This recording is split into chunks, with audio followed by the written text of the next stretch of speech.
That 2001 Isuzu Rodeo, and this is what happens when you don't ever change your filter. Okay, that filter falls apart inside. Either the media falls apart, or this place where it's supposed to be epoxy. This is epoxy, okay, and it's supposed to be epoxy inside here.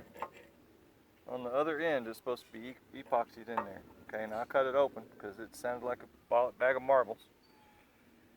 And this is what it looks like. And I mean, you just touch it just one time, it's full of dirt. I mean, this filter has been on here for a very long time. So, with that in mind, check your filters, at least every couple of years, depending on how many miles you put on it. But now that we have ethanol or alcohol in our fuel, things like this just get eat up, and they don't last, and the filter won't filter properly, and you'll get debris into your fuel injectors, and you'll start having all kinds of problems. So to avoid that, change filter, please. All right, have a good day. Hope this helps somebody.